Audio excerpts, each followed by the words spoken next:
goftana fayyisaan namoota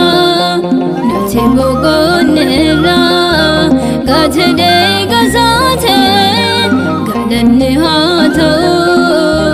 hundumtuu kan sa'aati jaalala fannoorra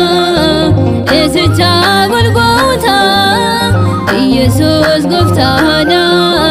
fayyisaan namoota nuti boqonnirra gaatidee gazaate galanni haa ta'u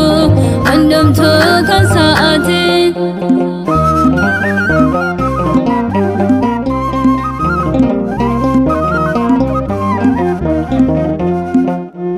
Wanjoon du'aa tabee garbummaa nafeera si'in bilisoomne fayyina argameera inni nu fayyise ilma Waaqayyooti galanni isaa dachaan ammumaa dhumaatti jaalala fannoorra eessicha Golgoota Yesuus goftana fayyisaan namoota nuti boqonnirra gaatidee gazaate galanni haa ta'u hundumtuu kan sa'aati.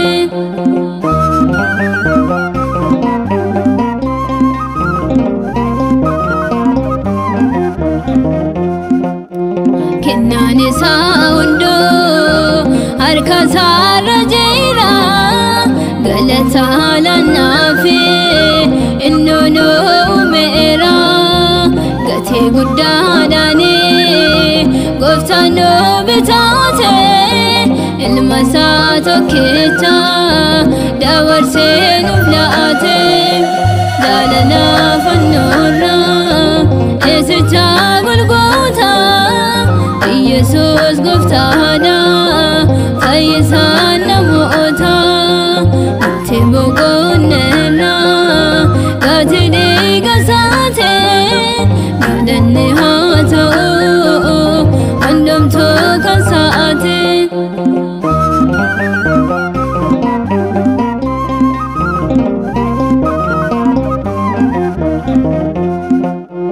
Beela'ee dheebootee baatee ba'aa keenya fannoo irraa oolee nuuf argee jireenya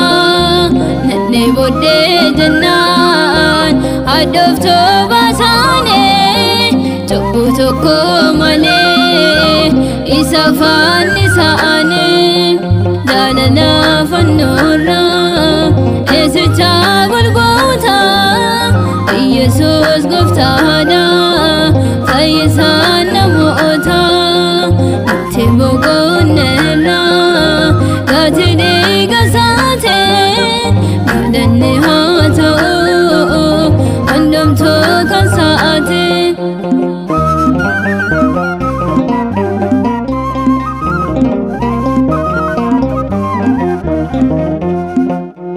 Jabaa humnaa keetii kaatee du'a keessa ulfaataa maqaa kee galataan dhiyeessa kaayyoon diinaa cabee harka harca'eera ijoollee kee hundaaf gammachuun ta'eera jaalala fannoorra eessicha Golgoota Yesuus goftana fayyisaan namoota nuti boqonnirra gaatidee gazaate galanni haa ta'u hundumtuu kan sa'aati jaalala fannoorra eessicha Golgoota Yesuus goftana fayyisaan namoota nuti boqonnirra gaatidee